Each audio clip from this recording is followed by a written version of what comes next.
Assalamualaikum warahmatullahi wabarakatuh. Selamat datang kembali saudara-saudara sekalian di video pembelajaran mata kuliah Fisika Dasar 1 dengan topik fluidastatis. Nah, video ini merupakan video bagian yang ketiga. Nah, ketika kita membahas fluidastatis, seperti yang sudah saya sampaikan di video sebelumnya, ada 3 poin yang kita bahas.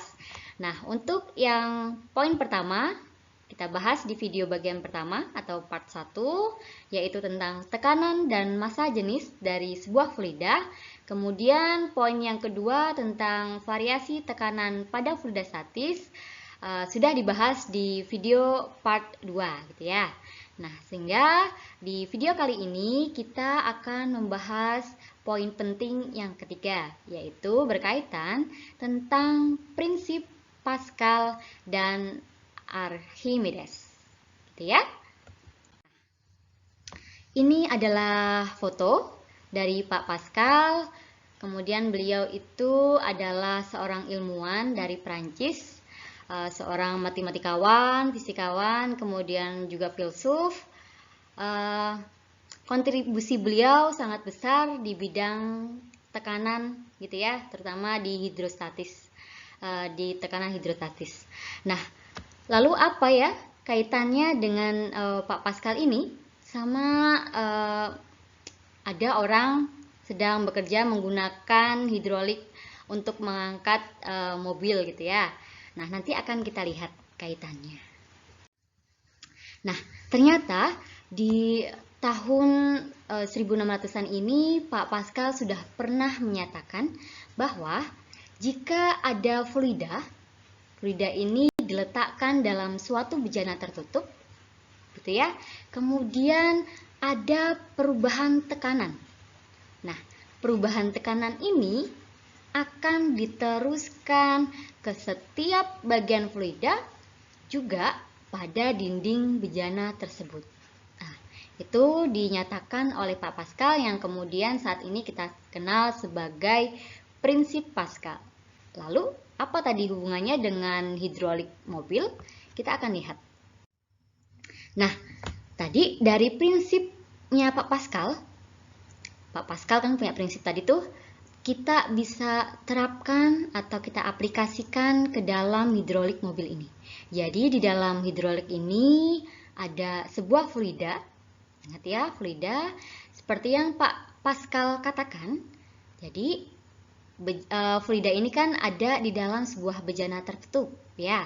Nah, kata Pak Pascal, jika ada perubahan tekanan, artinya di sini awalnya diam mungkin ya, keadaannya diam, lalu di dalam piston yang kecil ini ada pemberian tekanan dari luar. Ya, seseorang memberikan tekanan di sini, memberikan gaya.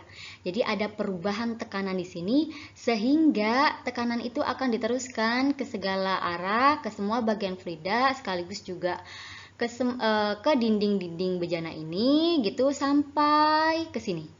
Ya, di piston yang besar ini. Sehingga bisa mengangkat si mobil. Nah, tapi padahal kan kita itu memberikan gayanya itu kecil, kok bisa mengangkat mobil yang massanya sangat besar. Ternyata itulah manfaat dari hidrolik ini. Kita menggunakan prinsip Pascal dengan memberikan gaya yang kecil bisa menghasilkan gaya yang besarnya jauh berkali-kali lipat dibandingkan gaya awal ini, sehingga bisa mengangkat beban dari benda yang besar. Jadi ini memanfaatkan prinsip punyanya Pak Pascal tentang fluida, tekanan di dalam fluida.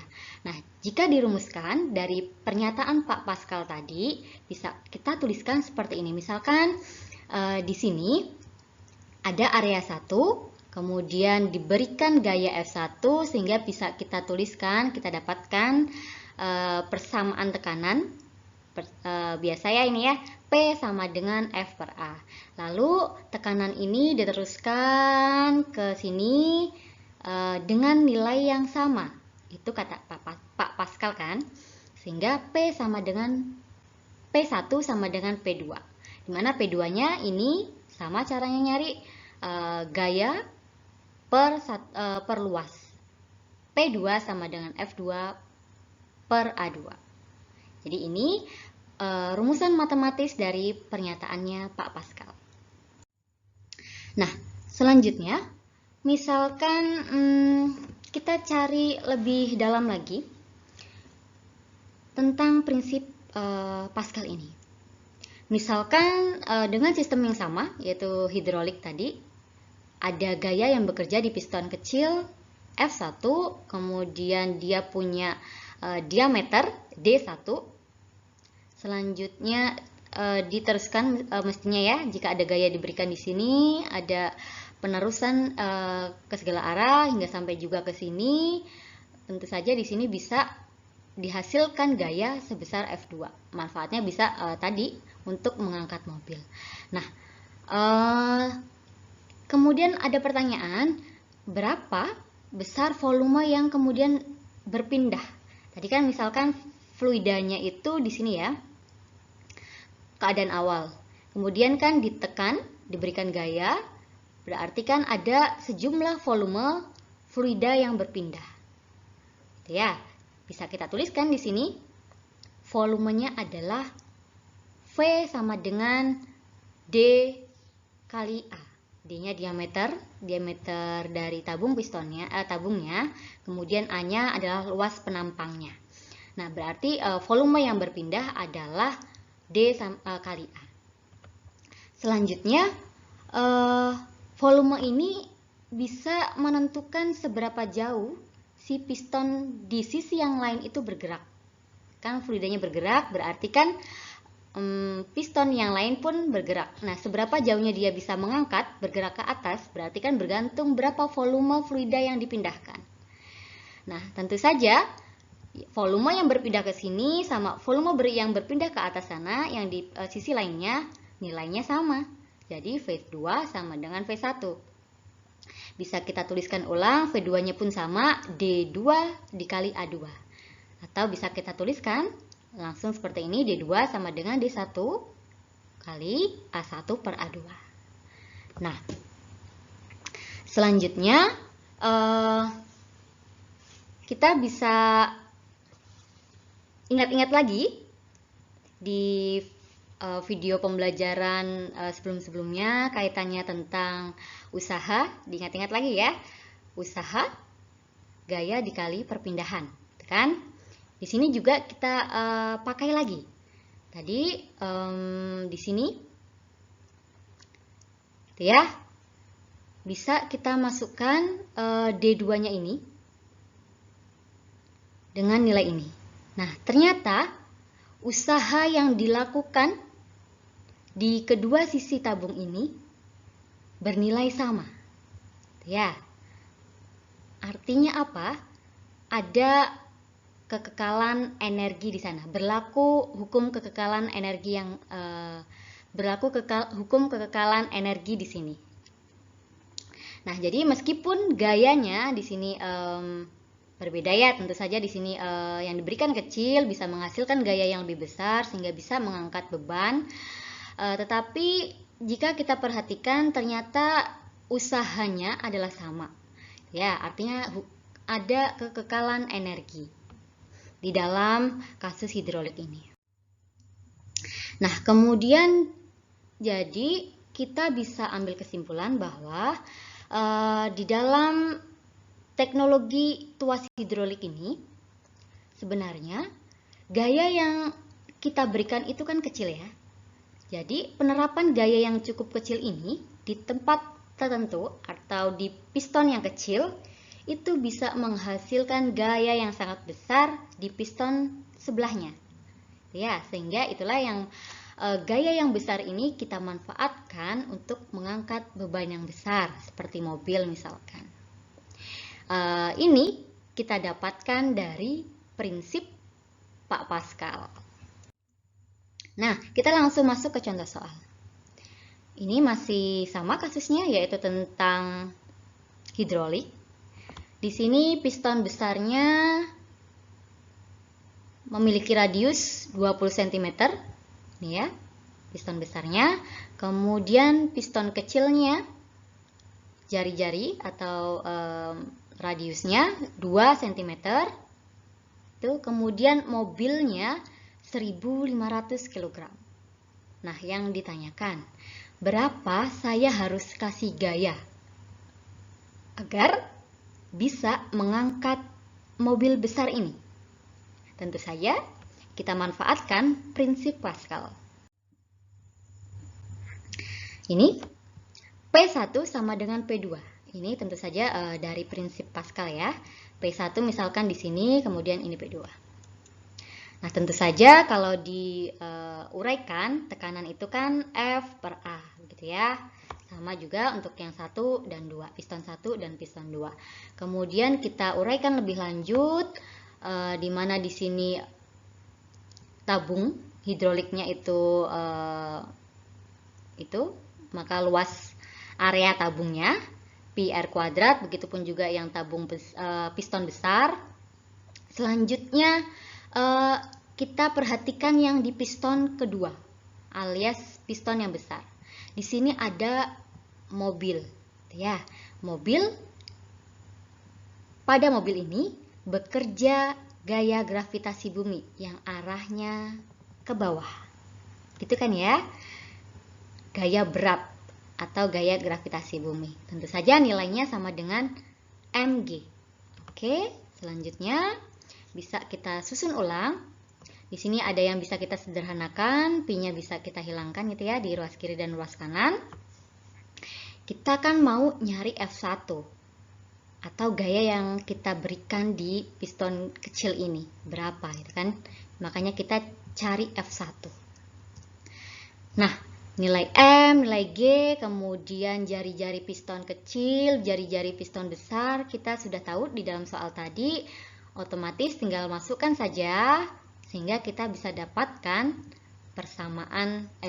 nilai dari F1, yaitu sebesar 1500 Newton.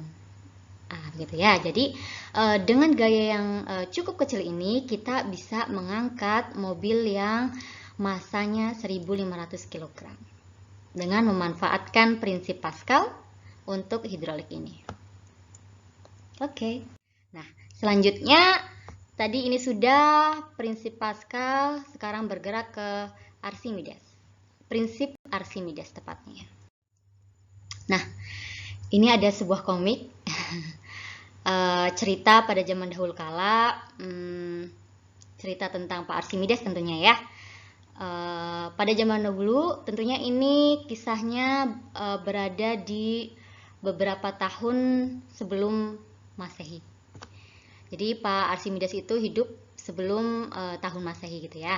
Nah, waktu itu ada seorang raja dari Sirakus, kemudian namanya ini King Hiron gitu, rajanya si Pak Archimedes.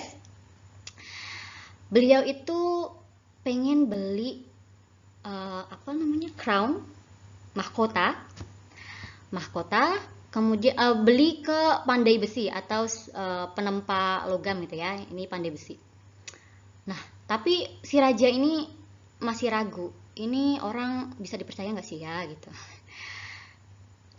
Si rajanya itu ragu. Terus beliau memanggil Pak Archimedes. Jadi Pak Archimedes ini adalah ilmuwan pada zaman dahulu itu, pada zaman ini. Beliau adalah ilmuwan, fisikawan, matematikawan.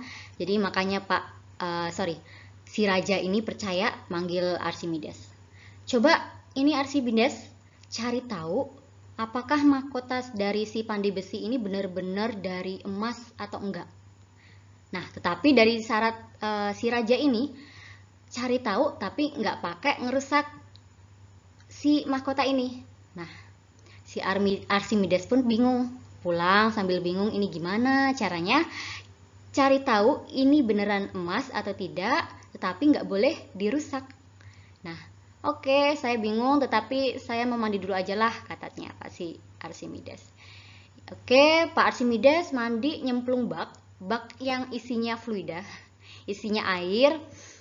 Nah, kemudian Di dalam benak Pak Archimedes, beliau berpikir, loh, saya nyemplung ke dalam bak isi air ini, tadi kan awalnya penuh gitu ya, airnya penuh full, kemudian saya nyemplung, ternyata badan saya ini bisa memindahkan si airnya jadi tumpah, menumpahkan airnya, gitu ya, ting gitu, punya ide berarti Pak Archimedes ini. Kalau zaman dahulu itu bahasanya beliau Eureka, Eureka, artinya ketemu, aku sudah tahu. Gitu. Kemudian si Archimedes ini menemui sang raja, Raja, saya sudah tahu ini caranya gimana. Coba Raja cari atau ambil emas Raja, gitu, yang kira-kira masanya sama dengan mahkota Raja tadi, gitu ya. Tapi yang emas, jadi ambil emas yang masanya sama dengan mahkota raja tadi. Kemudian tadi emas, bongkahan emas tadi, cemplungkan ke air raja, gitu. Nah tentu saja airnya akan tumpah. Nah air yang tumpah tadi kemudian diukur, gitu. Kemudian selanjutnya raja cemplungkan si mahkotanya dicemplungkan ke dalam bak gitu dengan air yang penuh juga, lalu air yang tumpah diukur juga, kira-kira sama nggak yang air yang tumpah tadi dari yang emas, benar-benar emas, kemudian sama air yang tumpah akibat tadi si mahkota. Nah kalau sama berarti raja si mahkota ini beneran dari emas, tetapi kalau tidak sama air yang tumpah tentu saja berarti bukan emas murni. Kata raja, wah bagus, benar-benar pintar kamu. Begitu. Nah selanjutnya ternyata singkat cerita si pandai besi ini dihukum karena ternyata mahkotanya itu bukan dari emas murni. Jadi itulah kehebatan Pak Archimedes pada zaman itu, sebelum Masehi sudah bisa memiliki ide brilian seperti ini. Jadi kalau kita reka ulang atau ilustrasikan ulang dalam bentuk gambar seperti ini, misalkan tadi ini mahkotanya raja yang baru beli tadi, kemudian diukur lah ya, dibandingkan sama bongkahan emas yang emas murni yang masanya sama kalau diukur di udara. Nah pasti kalau misalkan dia dimasukkan ke dalam air, kalau dia memang jenisnya sama, artinya dia sama-sama dari emas keduanya, tentu saja dia akan tetap sama, gitu ya, tetap sama beratnya. Tetapi kalau tidak, berarti yang salah satunya tentunya bukan emas, artinya tidak sama jenis dari bahannya. Kemudian kita susun ulang begitu dalam sebuah kalimat dari prinsipnya Pak Archimedes ini. Itu jadi misalkan ada sebuah benda dimasukkan ke dalam fluida, terendam seluruhnya atau sebagian, gitu ya, terserah. Itu maka ada gaya apung dari fluida itu yang bekerja pada benda tersebut. Misalkan kalau digambarkan seperti ini. Jadi ini tadi bendanya, dia dimasukkan ke dalam fluida, misalkan dia terendam full atau sebagian bisa. Yang kita lihat adalah di sini ada gaya apung yang bekerja dari fluida ke benda. Nah, gaya apungnya ini dia menuju ke benda ya, dari fluida. Dia arahnya ke atas, ke bendanya. Nah, besarnya atau magnitudo dari gaya ini akan sama dengan berat dari fluida yang dipindahkan oleh benda itu. Jadi misalkan ini wadahnya itu full dengan air, kemudian dicemplungkan suatu benda, ya tentu saja ada fluida yang pindah atau ada fluida yang tumpah. Nah, berat dari fluida yang tumpah itu sama dengan gaya apung ini, gaya dorong dari si fluida ke bendanya. Nah, kalau dirumuskan dalam matematis akan seperti ini. Ini adalah gaya apung. Besarnya sama dengan berat fluida yang tumpah. Ya, ini kan gaya berat ya. Ini massa fluidanya, kemudian dikalikan dengan percepatan gravitasi bumi. Lalu kalau mau diuraikan lagi, kita bisa dapatkan M ini adalah hubungannya dengan densitas fluida, ya. Kita tahu di video part 1, densitas atau massa jenis fluida Rho sama dengan M per V. Jadi M sama dengan Rho kali V. Nah, begitu ya. Jadi kita bisa dapat gambaran tentang gaya apung. Nah, itulah yang kemudian dari gaya apung ini kita bisa melakukan seperti ini gitu ya. Jadi ada orang lagi renang dengan gaya seperti ini mengapung. Nah, itu sebenarnya ada dorongan atau gaya dorong ke atas ke orang ini dari si fluida di bawahnya. Gaya apung tadi namanya ya. Gaya apung.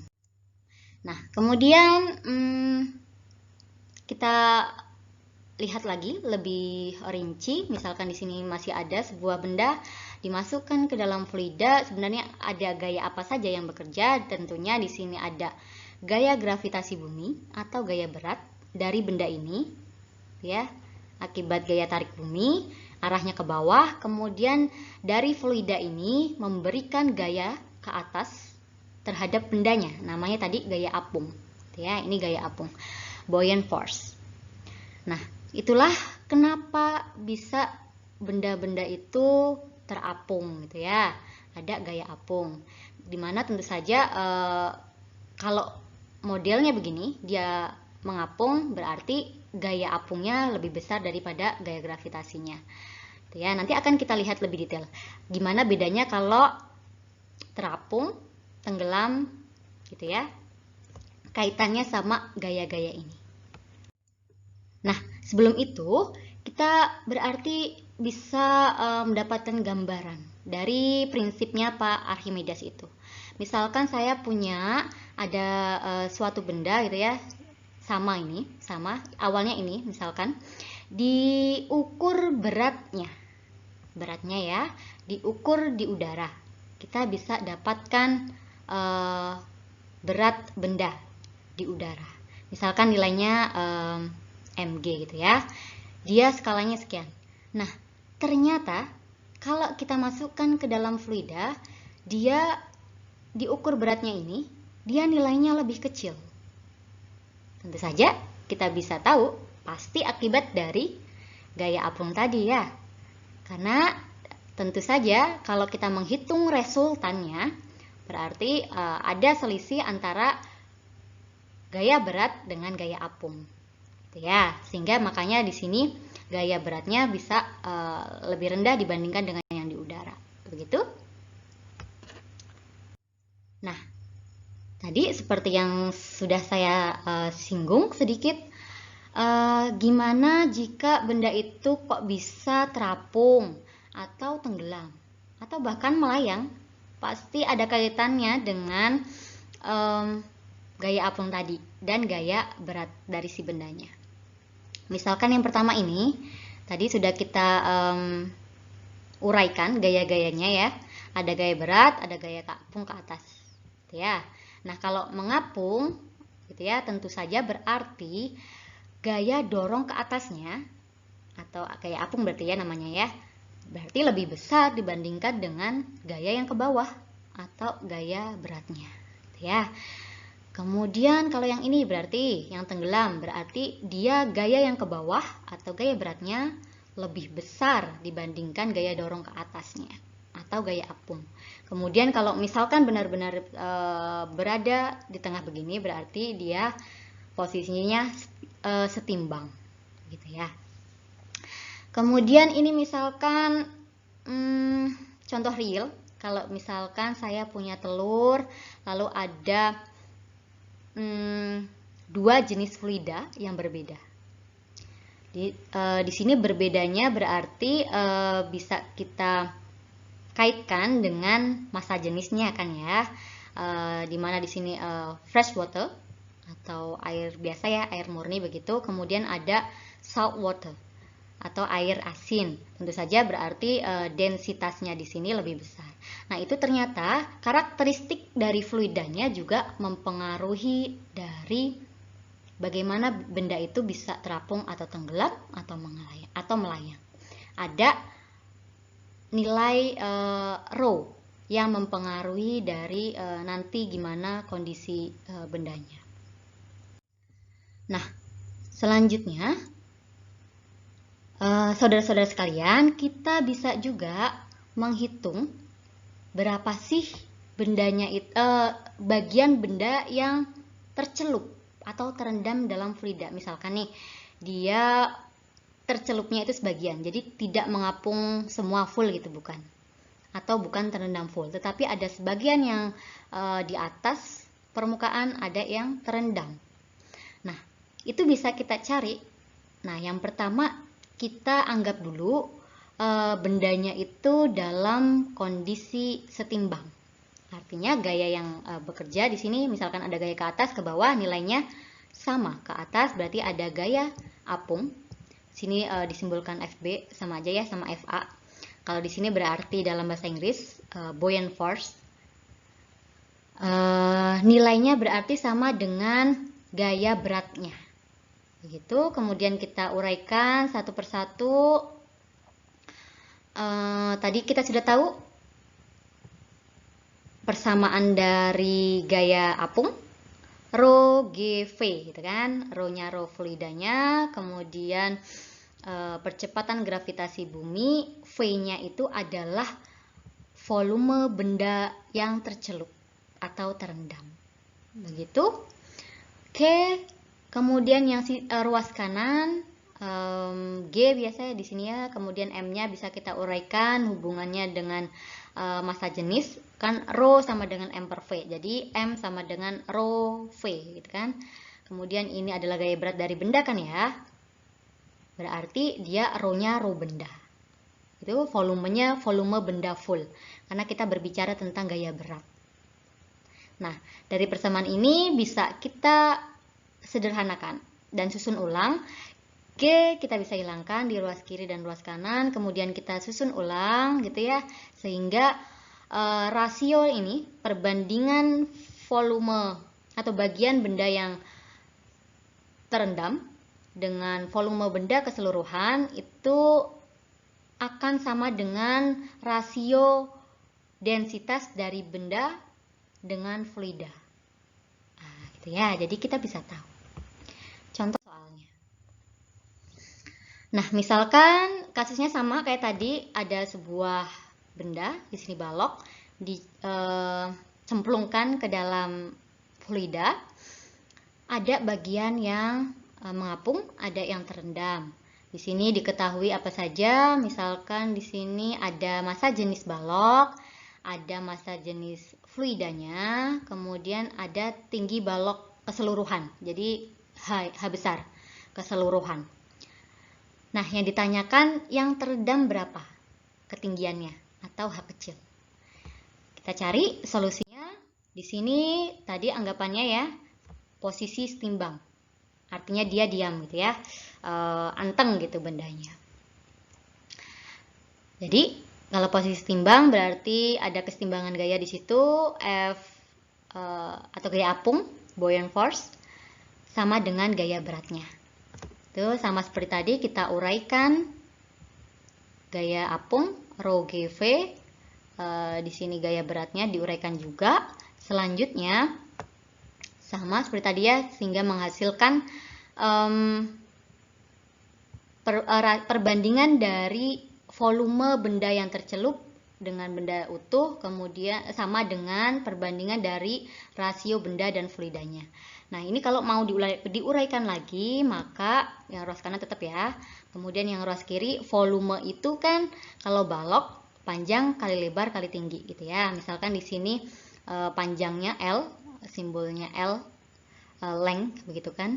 Kemudian lebarnya W atau width, kemudian height atau tinggi. Kita masukkan. Nah, di sini yang berbeda adalah ininya kan ya. Kalau ininya kan sama itu, kemudian ininya sama, yang berbeda adalah ketinggian yang tercelupnya, gitu ya. Sehingga di sini bisa kita hilangkan, kita coret L dan W-nya, sehingga kita dapatkan perbandingan ketinggian ini yang tercelup per tinggi totalnya sama dengan perbandingan dari masing-masing densitasnya, yaitu benda dan fluida. Sehingga tinggal kita masukkan saja, H besar tahu, rho benda dan fluida juga tahu, tinggal dihitung, kita dapatkan ketinggian benda yang tercelup adalah ini. Ini angkanya 4 cm. Ketinggiannya adalah 4 cm, sedangkan tinggi totalnya adalah 6 cm. Begitu.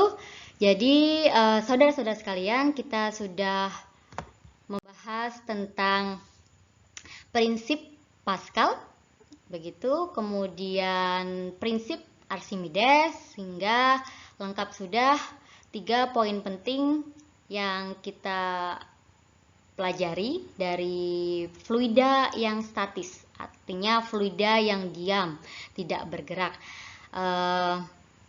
Terima kasih, semoga bermanfaat. Jangan lupa belajar untuk post-test dan kuis, begitu ya. Oke, saya tutup video pembelajaran kita kali ini tentang fluida statis. Untuk pekan depan kita akan lanjut ke fluida dinamis. Begitu. Sudah. Wassalamualaikum warahmatullahi wabarakatuh.